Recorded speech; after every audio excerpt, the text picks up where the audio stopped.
Hello guys, আমার বন্ধু নীলকান্ত কিছু বলবে। ভাইয়া বলেন। আমি আর কিছু বলবো না, যা বলার পারভেজ বলো।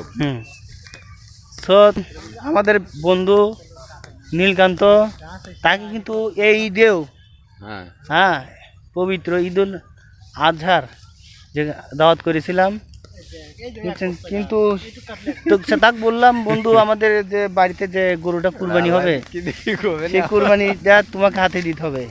আর মিট খাওয়ার দাওয়াত দিয়েছিলাম, বুঝছো, গরুর গোস্ত। বন্ধু বন্ধু তারপরে কি করলো, আসলো না, বললো বন্ধু আমি আসবো কিন্তু করতে পারবি না। তখন তাকে যে আপনাদের ফুল দিয়ে শুভেচ্ছা জানাচ্ছে। পারভেজকে এই ফুলটা দিতাম খাইতে গেলে। আর এখন আমি যে আইছি সেটা হলো ফসলের জমি। এই দেখেন ওই যে আমার আরো দুইটা বন্ধু যাচ্ছে। একটা নাম হলো নকিব, হাই বলো, হাই স্মার্ট বয়। আর ওটা কি জানো, সবাই চেনে, ওটা আমাদের হিরো আলম আছে না, তার খুব ভক্ত।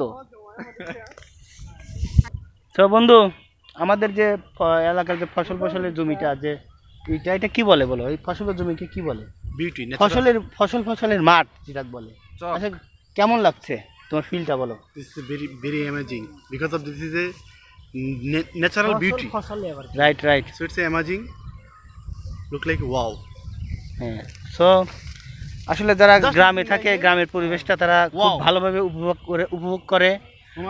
আর আচ্ছা, আমার এক বন্ধু আছে। বন্ধু, তুমি আমাদের ফ্যান ফলোয়ারের জন্য কিছু তুমি বলো।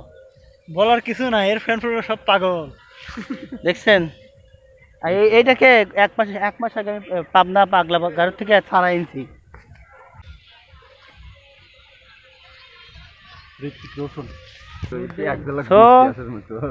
মেঘলা আকাশ, কত সুন্দর ফসলের মাঠ, আর সাথে আমাদের ফ্রেন্ড। আসলে একটা করে নাকি কমেন্টে জানিয়ে দেন।